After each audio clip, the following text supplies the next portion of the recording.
Hi, I'm Katie Crane, and this is the Pilates Lounge.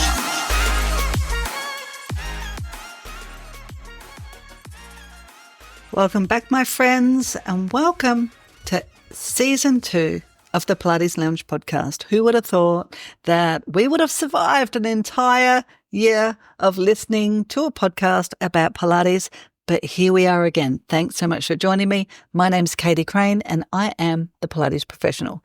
Now listen up. This season, we are going beyond the choreography.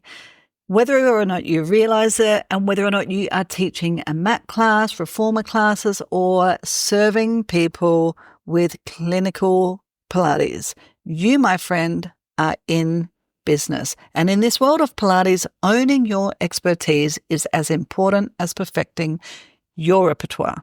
My name's Katie Crane. I am your host, and I've got over 20 years of experience as a Pilates professional, owning a studio, running retreats, running teacher training, and of course, enjoying my time with you online. I truly have figured out how to build my lifestyle with the work that I absolutely adore doing, which is why we're going to be talking all about you building your following, growing your confidence as an instructor, and how to get yourself seen. I'm going to explore with you how our industry is evolving, the trends shaping our work, and how you can stay ahead of the curve as a Pilates pro. It's really all about equipping you with the tools, not just to survive, but to truly thrive and to really love what you're doing with longevity. So whether that means that art of mastering connection, attracting the right clients, or elevating your presence in the Pilates community, I've got you covered. So my friend, grab your coffee or even jump on a machine while you listen to this episode and let's get into it. This is the Pilates Lounge and I am here to help you step into the spotlight with strength, passion, and of course, a little bit of quirky fun. Let's get into this. Hi, everyone. My name's Katie Crane. Welcome to the Pilates Lounge podcast. Today, we are talking community. Now, whether or not you are a Pilates professional who has a studio, whether you are working at home, or whether you are contracting yourself out to somebody else's studio, it's so important that A, you understand that you are your own brand, but B, you want to really tap into how to build your own community, because the reality of it is people will come for you. People are not looking for a paper cutout of whoever it is that you trained under or whoever it is that you're working for. They are seeking you out. And so today's conversation is aimed at helping you build the community that you desire. Today on the show, I am welcoming Amy Rost. Now, Amy is from Canada, and I know that we have quite a few listeners over in that side of the world. So you may well already know all about Amy, but let me introduce her to you before we get started. Now, Amy is the owner of Arc Pilates in Alberta, Canada. She is the founder of Pilates Fest North, the co-founder of the University of Pilates and Pilates Mentors. Amy, you got a whole lot going on, girl. Amy is the mother of 4 children. Goodness me. In 2010, Amy's oldest son was diagnosed with a rare degenerative neuromuscular disease. You're going to have to help me here. Is it Friedreich's ataxia? You got it. Okie dokie. With a rare neuromuscular disease called Friedreich's ataxia. This was the wake-up call that led Amy to her Pilates. She had worked in private healthcare for 15 years as an administrator of disability management. And in 2016, she decided to leave her corporate job to pursue her passion for Pilates. Amy is classically comprehensively advanced trained teacher who is also nationally certified Pilates teacher. She is sought after internationally as an educator and teacher training mentor. Now, in 2022, Amy began a Jay Shetty certified life coaching certificate. So she uses her passion of movement, connection, and collaboration to cultivate community in every aspect of her life, business, and Pilates practice, which is the very reason that I've invited Amy onto the show today, because I feel like you have kind of, taken hold of some really important ideas and you have molded them to create, I'm sure, some teacher training programs and collaborating ideas so that we as Pilates professionals really can learn how to build community. So welcome to the show, Amy. Thank you so much for having me. Now tell us, I know I pretty much just told your story, right? The cat is out of the bag, but I know that you can tell it so much better than me. So I would love to know how you got to this point in your career. Like, what has really been the driving force? Because you've obviously got a lot going on. You've got a lot to offer. So you tell me your story. Well, we all have a story, and we all didn't just get here. We've had either careers that follow, prior to this, we've raised families. Maybe we were movement professionals prior and maybe we weren't. But for me, it really became when I, left corporate and I just sort of had that inkling, like I really fell in love with Pilates, and I thought very quickly, could I change careers? And I'm kind of a girl who figures, goes for it. Like my heart leads and then my brain's got to catch up. And that is really what happened in the case of me following my passion to Pilates. And part of it was I really wanted to get out of corporate, and I wanted to own my calendar, really, is what I wanted at the end of the day, with the needs of my family changing. And I knew we were what the par for our course with this devastating disease was. I needed to be able to own my calendar. And so that was part of what gave me that nudge. And really, I always say, I left my job on a Wednesday and I started Pilates school on a Friday. So I didn't spend a lot of time thinking about it. But as I'd gone through the training, what for me was, I had come from this corporate career. It was I built up a multi-7-figure private healthcare sector. And I get to Pilates school, and we learn all the exercises, and we nerd out on all the contraindications. And then there was this little section in our binder was business. I'm like, yes, I'm ready to learn, how do we do business? And I was sadly so disappointed in what little information it had to share. And I thought, oh, okay, this is a business for me. This isn't just a hobby. It's a business. And how am I going to run a business? And how are people going to find me? And then all of those questions really started, coming up for me.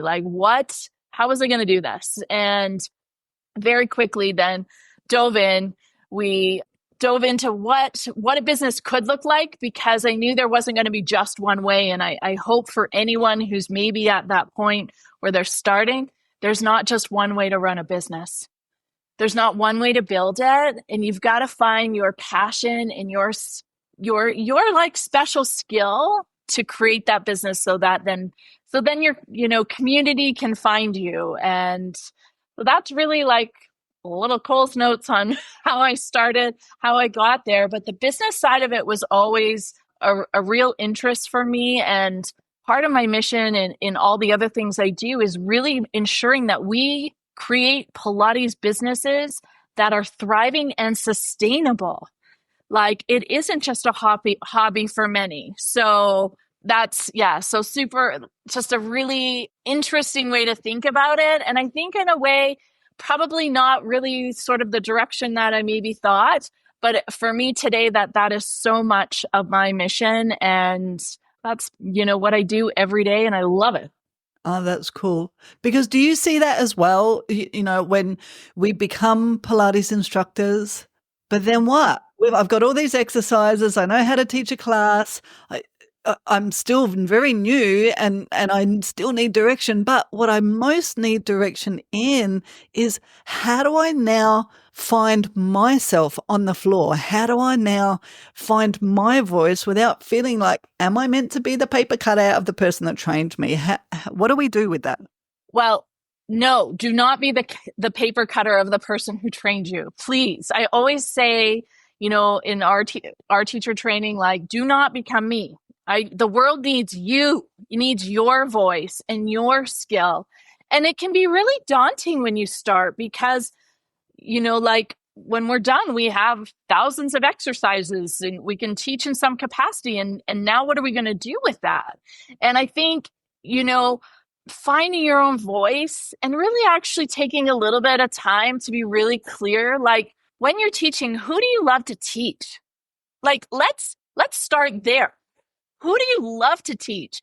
Who lights you up? Who makes you want to get up every day and be in the studio and excited? Because that's what you want to call more of into. And that, I think that's really where we got to start is, in our teacher training, I make them write a love letter to their future clients. Who do you love? Who is that person you love? Why do you love them? And how can you help them? And then it starts to create some clarity of, it's not going to be the same person that I love. You and I are going to have different ideal clients in some way. And I think when we start there, it takes that that overwhelm of like, oh my God, I got to teach everybody. Let me give you a permission slip, teachers. You don't have to teach everybody. You get to decide. Mm-hmm. Mm-hmm. Yeah, it's so true. I had a conversation with Leslie Logan. Well, this will be last season now, and we touched on this a little bit.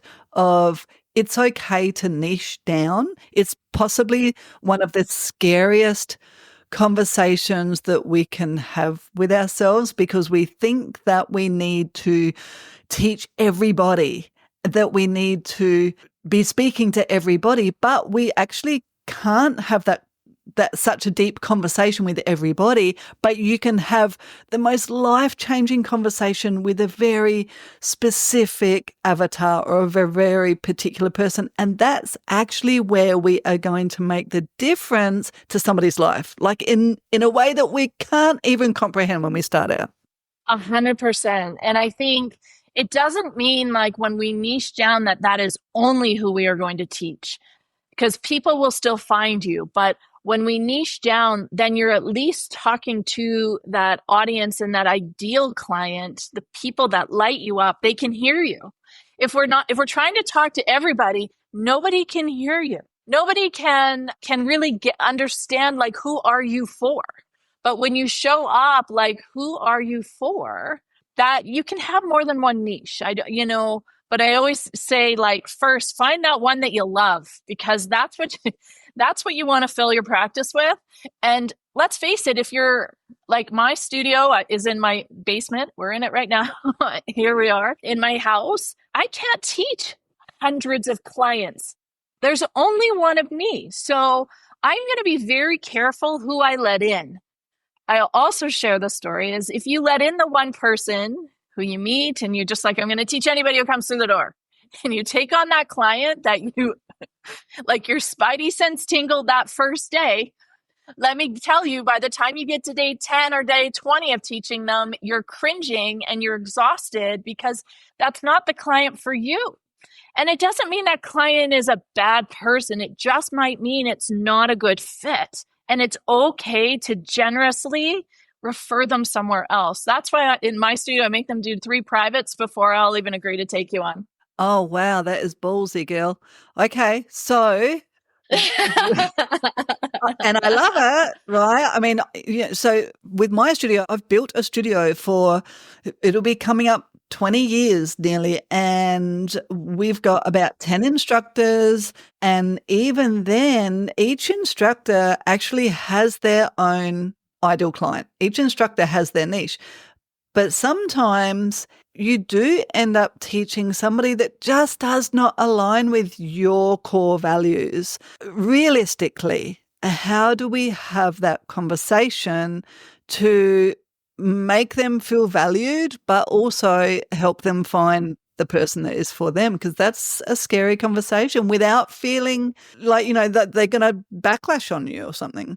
I never had anyone backlash on me. I think, to be honest, if you're really just honest with them about what your skill set is and who you are for, and if you know someone who maybe is a better fit for that client, like I don't do large group classes. So if that's what their budget, I need to send them somewhere else. And it's not that I don't want to work with you. And I never make it about like, we're a bad fit.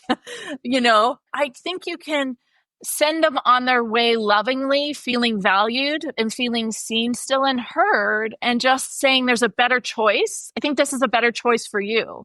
And I think when you come from that place, they actually feel very taken care of. So that's where I think where we're going with this conversation comes into your community and your network, so that you have somewhere to send these people who may not be the best fit for you. Mm-hmm. Mm-hmm. Yeah. It's so true, isn't it? You can have that conversation lovingly, and it's okay, definitely, to let somebody know if really isn't your skill set. I think one of the most beneficial things that we can do for our community is to have a set of people that we can refer to confidently and really see each other for our own skills, because that is reciprocated. Then you don't ever feel fearful of handing somebody on like you're going to end up lacking in clients or not being able to build whatever you're trying to build. It's knowing that the more you do that, then the more that things will come back to you. 100%. And it's like, also think of it, when you're referring on to someone, it's not about competition, right? It actually is about a collaboration. And when I free up space for someone, that I maybe don't work with, like my special skill is pretty small and those are my people. And I would hope that, in my town, that people would refer them to me because of my skill set and my just history and my journey and the time sort of I've spent in particular areas. And that is really creating that network should start on day one of building a Pilates business. And it can be scary, but it really has to start at day one, because if you take on a client and they take up that spot, the ideal client you don't have space for them. They're taking up a space for someone who really needs you. And that's really hard in the beginning. And I think all of us teachers can say at some point we've taught people who we didn't love. And we hammered, muscled through it. But what I've learned that doesn't bring out necessarily the best teacher in me when I do that. And that for me, it is a much greater gift to that client is to refer them on. Just a quick little interruption to say a big thank you to listening to the Pilates Lounge podcast. This podcast is all about sharing our love of movement and Pilates with as many people as possible. So if you're enjoying the show, please take a moment to review us so that we can get the word out there.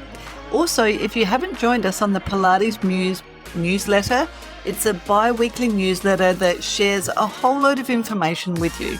And we also have virtual online education programs. So if you're looking to get inspired and grow even more as a Pilates professional, check us out, www.thepilatesprofessional.com.au. Back to the show. Mm-hmm. So can you share with our audience, what does your ideal client look like, just to give people an idea? So my ideal client is women 40 to 60, perimenopausal, menopausal. Typically now their kids are starting to fly the nest, and they're run down, and they're looking for a modality to finally come back and take care of themselves. Mm-hmm. That's really who my ideal client is. And then if I really niche down, my real special gem is with neuromuscular disease, because of the journey I've walked and because of where I live. I live in a part of the world that has the highest rate of MS. So those are sort of my special people. Ah, fascinating. Why is that? Do you know? So there's a few theories on that. One is fertilizer that's used in the farming land around us. It also could be some climate. There's a few factors I think that factor into that. But yeah, we have a very high rate of MS in our area. So, yeah, that's unreal, isn't it? So my ideal client also is perimenopausal, menopausal women. I actually ended up doing some further study, well, first with IIN, which is the Integrative Nutrition School International. And then I went and did a 12-month program with a woman who only works with perimenopausal and menopausal women, all about hormones. And so that's my field. I love working with women, frozen shoulder, bursitis, all those things that happen once we hit perimenopause and menopause. And the more that I've learned about it, the easier it is to have those really potent conversations with those people so that they can make really educated decisions and informed choices on what lifestyle they're leading. So it doesn't just become about Pilates. It's that we end up supporting them on their entire life journey, which I think is really where the importance of niching down can make such a difference to somebody else's life. 100%. And then you start to form a community around that ideal client. It happens just naturally. Yeah, totally. So what does community mean to you? Like emotionally and from a business standpoint, like what does it really mean? I think for me, community is really in terms, really business and really everyday life, that it's everything. We really, we've come out of a time where people are more lonely than ever. People are, they actually don't even know maybe even how to be in community anymore because there had been, through the pandemic and whatnot. And I think unity for me, the end of the day is it is support, but it is also the thing that really fills my cup. I built my business on community, connection, and collaboration. And if I don't have those ingredients have to be in all things that I do. And that is the motivator for me, because I see the power of community. What happens when there is a room full of women with the same struggles? They all learn from each other.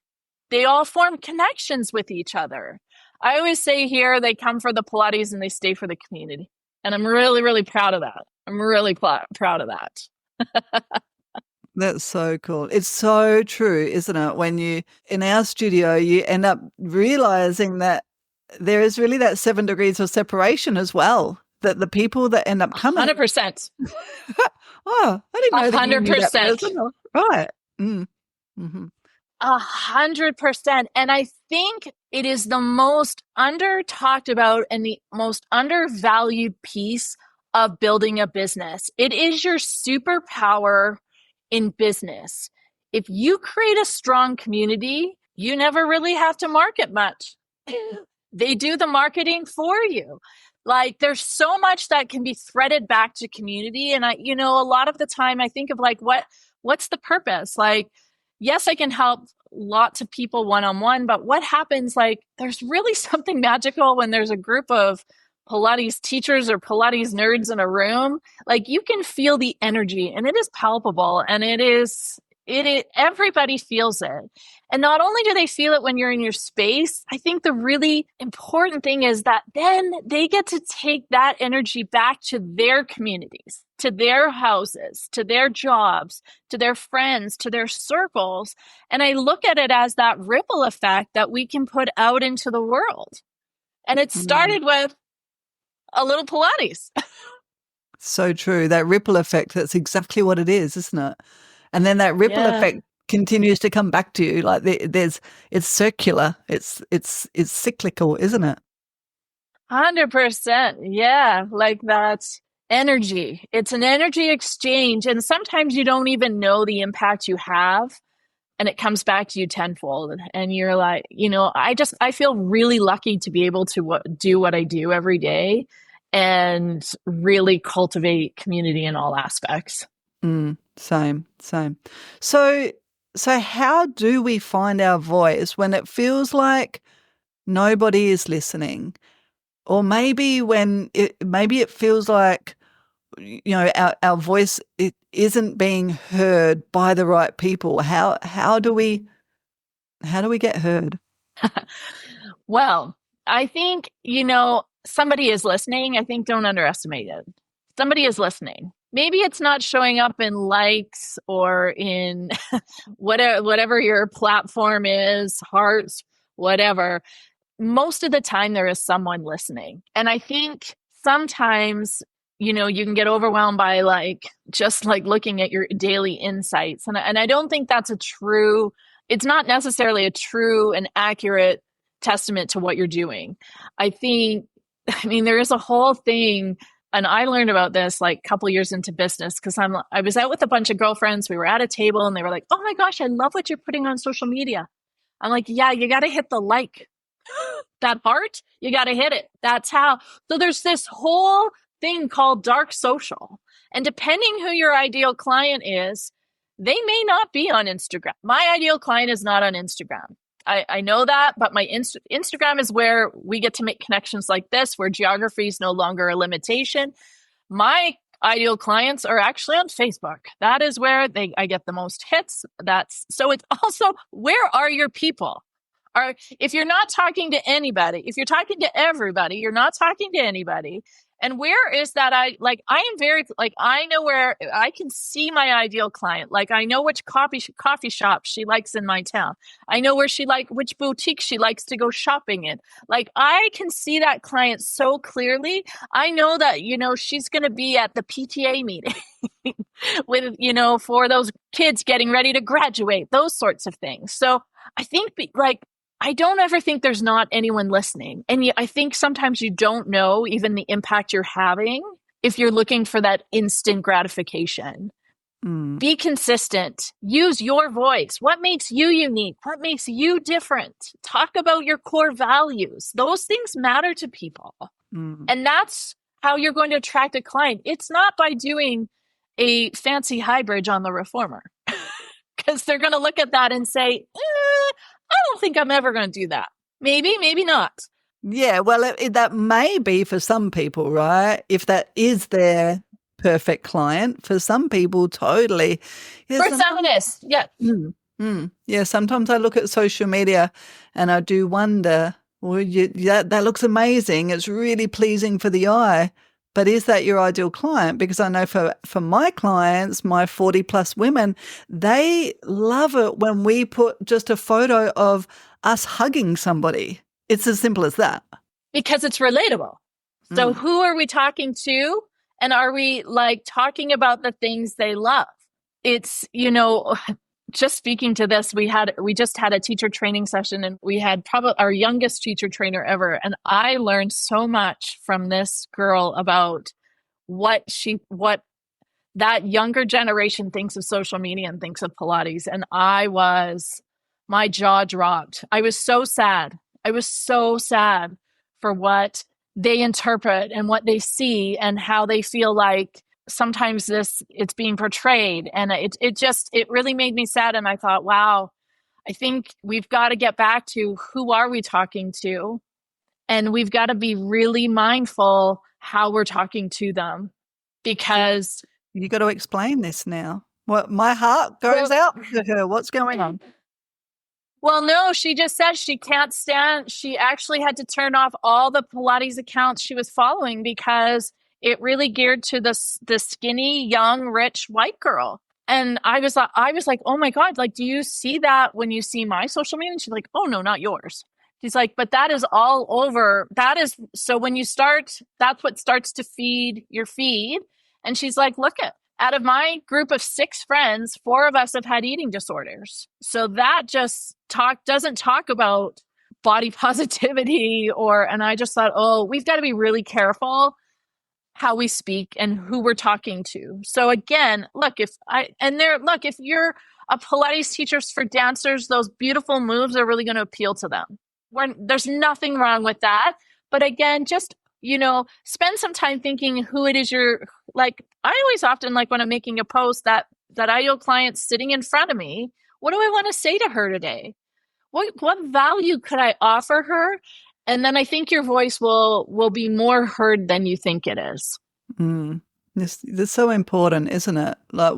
And even as Pilates instructors, I feel like one of our downsides is that we can be perfectionists and that we think that things have to be perfect. And so then we portray that on social media. But the reality of it is that it's the imperfections that we love working with people. It's the real bodies that benefit so much from Pilates. That's why we loved Pilates. 100%. And clients relate to it being imperfect because they don't want to have to live to the standard of perfection. They want to see that it isn't perfect all the time. Because let's face it, Pilates is a practice. It's not perfect all the time. And what is perfect? I think perfect for me is you showed up, you did it, you got your workout in, and that's what counts for me. Like that's the rest of it doesn't matter. Mm-hmm. I love it. So can you tell us a little bit about your own Pilates practice? Since this is a Pilates podcast, what does your own practice look like and how does that shape the work that you do? I mean, I'm lucky my Pilates studio is in my basement, so I can come, I'm doing some kind of Pilates every day. Am I doing a full classical workout on the reformer? No. And as my body, as I've aged and there's been injuries and there's been just life has changed, my body has needed different things. And I think it's, I really had to let go. I don't always have to run through the most advanced order. I don't have to do that. Actually, I get really listening. I really listen to what does my body need today. And that's really where I tend to, let it lead me. And I mean, I can still do all the advanced stuff and it's fun sometimes, but sometimes actually it doesn't feel that good. And I'm like, this isn't for me today. And that's okay. And for me, I get inspired by teaching teachers. I just love learning from my students. When we're doing teacher training, we've got the Mat girls coming in this coming weekend. And I just love watching their ahas and seeing it through their lens and watching their journey from where we start to where we finish. That inspires my own practice, and that's it really nourishes my soul. I really I love it. It keeps that spark alive. Not that I don't love my clients, but it's in a different way, and it keeps that skill set really sharp. I think as a teacher to those clients. Yeah, I love working with my students as well, and it almost feels, when you've got a child and when they're young and you're looking at life through their lens, they're so excited to explore and to discover things. And then when you do that with your trainee instructors and everything is always so new and we're always learning from them because we're seeing things through their lens. Yeah. Which is just, it's awesome. Yeah. Yeah. Yeah, absolutely. So when you are working with your instructors, because you work from home, so you're not looking to expand your own business. It's not like you're taking the best of the instructors or anything. They're literally leaving you and going out on their own. So how do you prepare them for that? So in our teacher training, we spend a lot of time on business, and because I'm also a life coach and a business coach, I can really speak to that. We've got a whole section that we do that. And we cover it from everything from whether you're a contractor, whether you're a small business owner, whether you want to open a large studio. And so we do talk about that and talk about how to get them set up. So, and I think that's kind of a unique piece in our teacher training, just with that additional skill set. And that was really why I sought out the life coaching. Was so much of what we do is coaching. I just was I need a framework. And so that we can share that framework. And then it's really about, empowering them. The other thing being like doing Pilates Fest North, which was the first conference of its kind in Canada, looking at sort of the demographics across this big country. We're a huge country, and we lost about a third of Pilates teachers in the pandemic, third of teachers in studios. So we're now in a situation where Pilates is exploding, but now there's no teachers. So we've got some catching up to do. And I think preparing them, we've got to talk about these things about business. Like, how does this, it's got to make sense. Teacher training is expensive. Not only is teacher training expensive, wait till you're buying equipment. That's also very expensive. And I think as the Canadians and the Aussies can appreciate if we ever have to order anything in USD. It's a sad day. It's very expensive. And then to keep insurance and to keep up all the things and the amount of training that we continue. So how do we structure a business that is going to make sense and is going to thrive? We talk about do not undercut everyone else in your town. Ours is a comprehensive program. It takes 12 months. You didn't just do a weekend course, and there's some value in that, and let's own it. So we walk through a lot of that. And then I get to do a little bit of one-on-one with each of them. So sort of whatever their goal is leaving Pilates school, that we kind of, sit down and make a little bit of a roadmap, and that they can always fall back on our community to jump in, ask questions, help problem solve. It's not just you're out the door and we're never going to speak to you again. It's like, actually, you're out the door. Now you're my colleague. So let's talk about it. How's it going? And I think that's another way that you cultivate community, in being like, something happens when we can get outside of our own head and actually like run these ideas off different people. You really do. You get different ideas. You find a different way forward, and you 9 times out of 10 answer your own question. Mm-hmm. Yeah, so true. And I love that attitude as a teacher trainer, that that you're not fearful of those instructors coming and walking all over you, because there is that attitude in the industry. I don't know about in Canada. I know in Australia, especially with the franchises that are going up, there's a them and us. Whereas I always think, no, but if you know who your ideal client is, my client isn't going to that person anyway. My client comes to me because of my skill set, and that comes back to that, know who it is that you're teaching. There's actually room for all of us. You go to junk food corner, there's a McDonald's, a Hungry Jack's, KFC, same corner. They're all making $1 million. Don't worry about it. 100%. And I think, and in Canada, we have the same. And when we did Pilates Fest North this past year, we sat down and we had a really tough conversation, and it's, really asking the questions of how can we all have a seat at the table? Mm. Because I believe I can learn something from any teacher.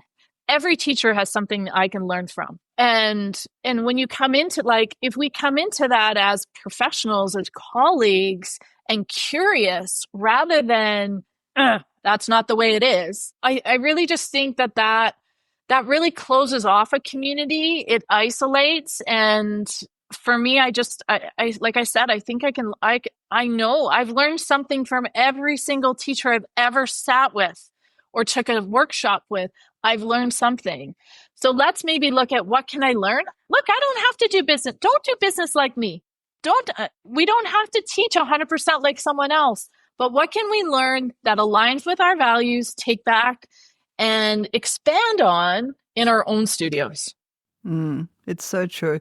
I'm similar to you, comprehensively trained, and for years always worked. The studio was always comprehensive, all of the Pilates equipment, taking either one-on-ones or small groups. But then we had this explosion of reformer studios in Australia, and this online certification or weekend certification. So instead of kind of cutting down the center, that's them, this is us. So I decided now our teacher training is reformer and MAP, because that's here to stay. There are heaps of really great comprehensive teacher training platforms in Australia, the big ones.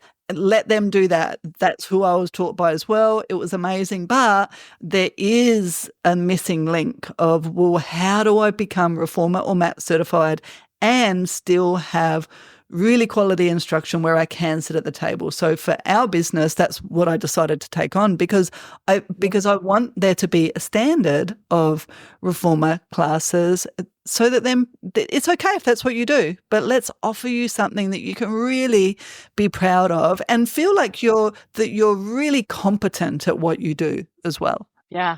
We haven't had as much explosion just in just reformer. I'm classically trained, so we did bring in a mat certification, which was took a little convincing to do, but part of it was listening to sort of the needs in this country. Like the reality in Canada is there'd be a Pilates student, there may not be someone else for 1,000 miles. Like those that are way up north, there is nobody for like thousands of kilometers. And so how do we make it accessible? Like reformer Pilates may not be accessible to get equipment close to the Arctic Circle. It's a little tough and expensive. But guess what? They could teach mat. Oh. So if we start with that, right? Like that is, it's also like part of my mission is keep ensuring that we keep this accessible, financially accessible and geographically accessible. And, we are large. You do have but everyone can value if all that they can offer is mat Pilates. I don't look at a mat Pilates teacher and think, oh, they only know mat. They know actually the one piece of work we've got actually a book on. Let's celebrate that, right? Let's celebrate that. And that teacher has a lot to offer.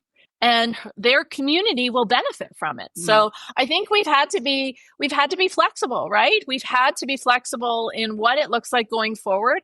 Look, I don't think the franchises are going away, and they are. I mean, here they're coming up fast and furious. But also, for me, they've been.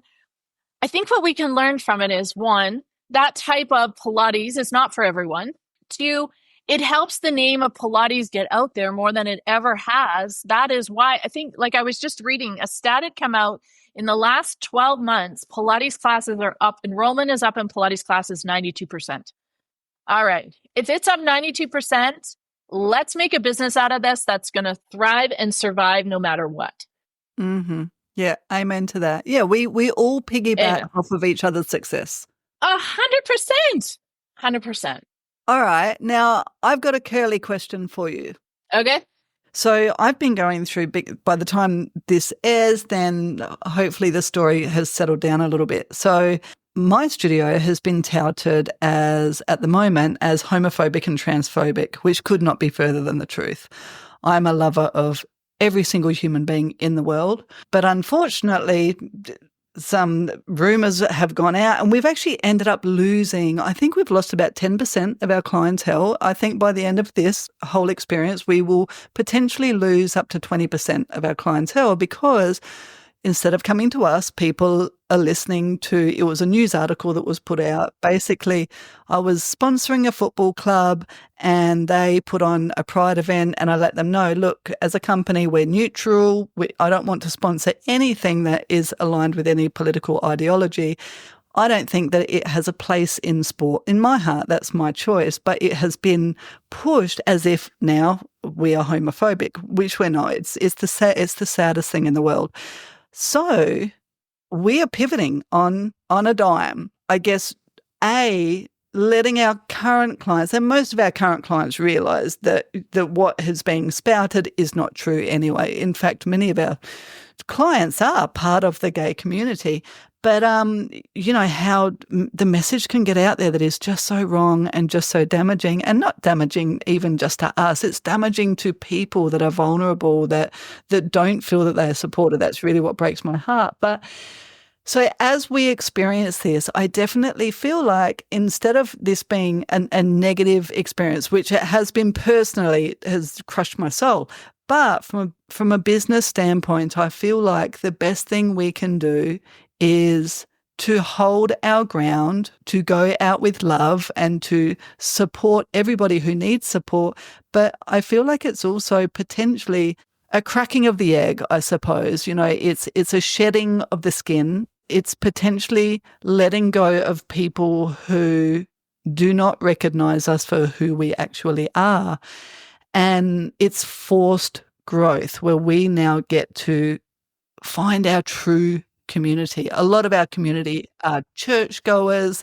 They are very religious, and they've probably been the people who are supporting us through this. Not that I don't have any affiliation with anybody. That was my whole point of not wanting to support something that can be so divisive. But it's just been quite fascinating seeing how some people feel like they have to take sides.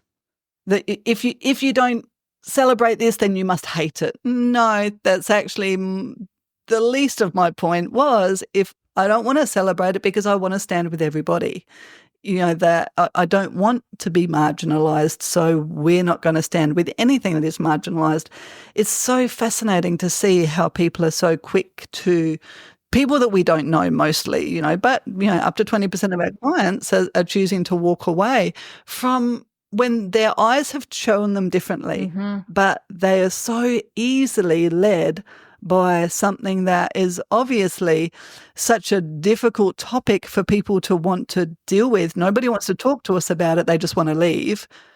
Even though we have shown support and we continue to show support for all cultures, religions, beliefs. So then how do we really step into I see this as it's forced growth, it's forced potential, whether we like going through it or not. But how do we really step into that going forwards? Well, I'm sorry you're going through this. I think we're also in a time where misinformation and, again, like, not the full story sometimes isn't seen, right? And I think we're in such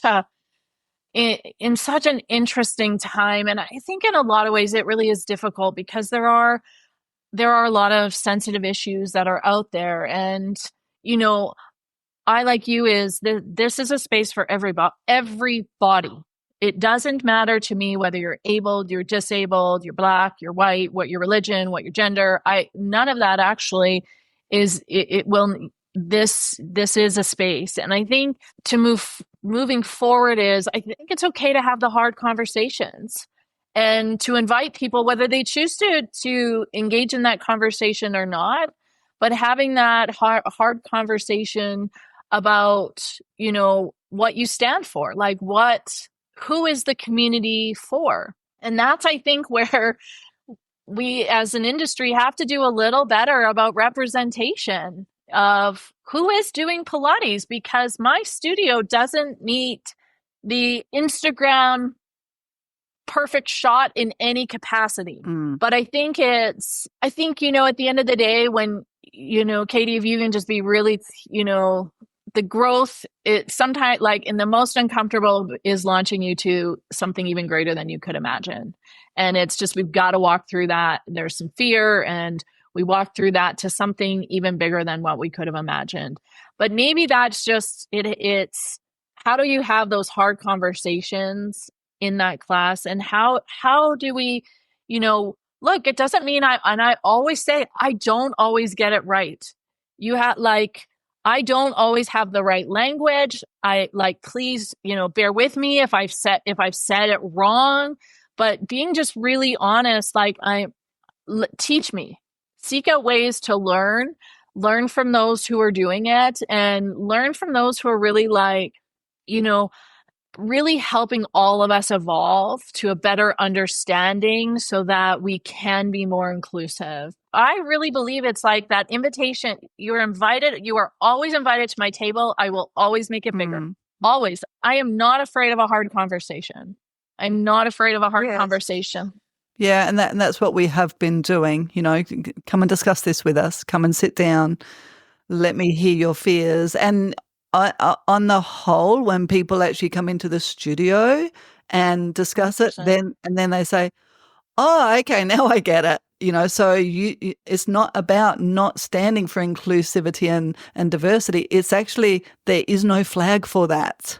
We don't fly any flags, because in our studio we have a woman wearing a burqa next to a fundamentalist Christian, next to somebody who has a different gender identity. We have all of that here, which is why we cannot stand with anything.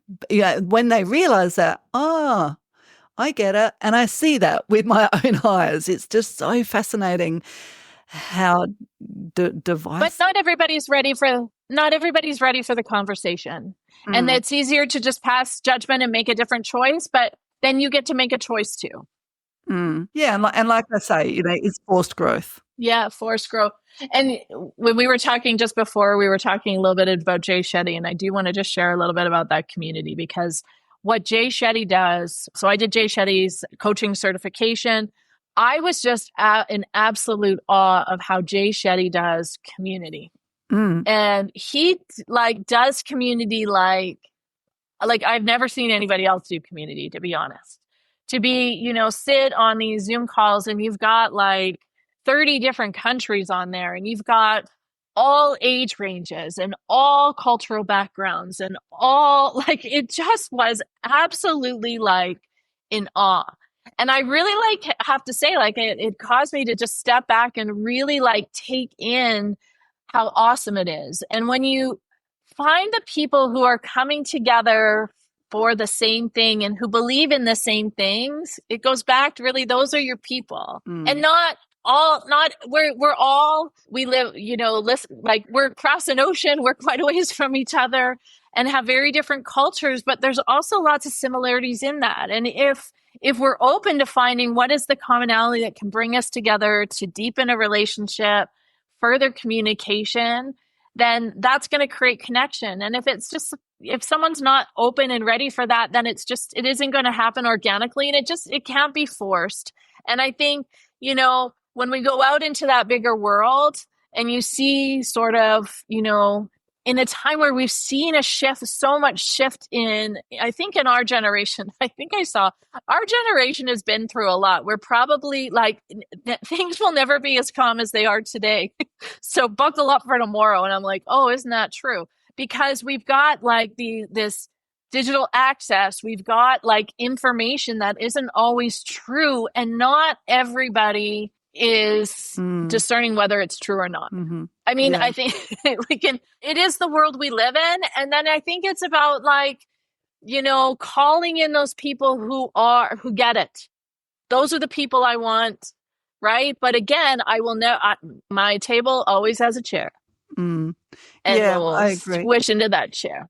It's so true. A friend of mine said that her analogy was that sometimes you'll be in an elevator with people and you've been on the same floor of the shopping center together.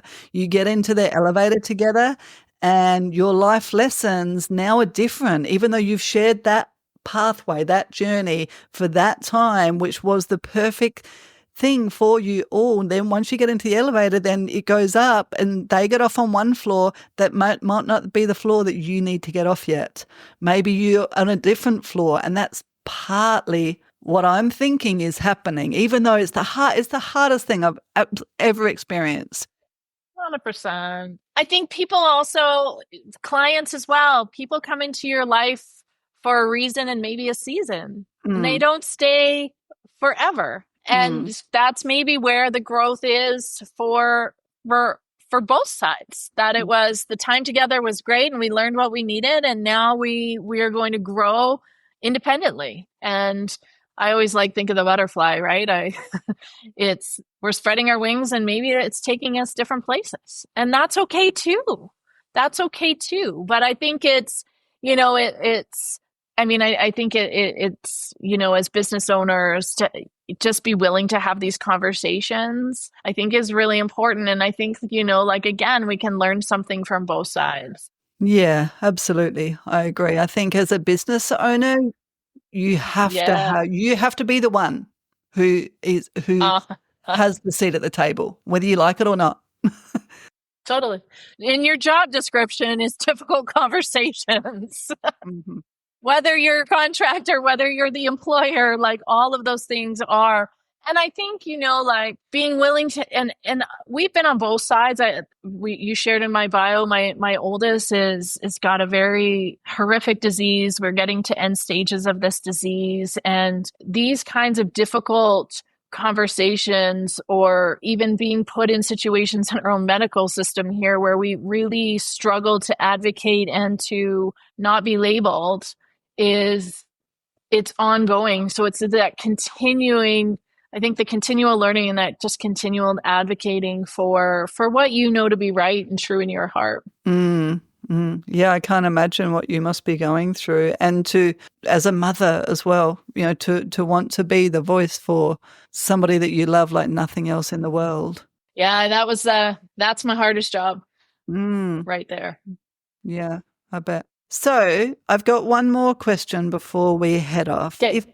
With everything that you know now, all of the lessons that you've had, all of the experiences that you've been through, if you could have a conversation with your younger self now, what would you say to yourself? You don't have to do it alone. Find your people. And I say that from a place of business, but I also say that from a place of navigating, a child with a rare disease, and that find the people who can help you, who can support you, and who can carry you through the good times, but also those difficult times. But we really weren't wired to do this life alone. Humans just aren't, and we need each other. So find the people who you can ask for help, who you can trust, who can support you along that journey. Mm-hmm.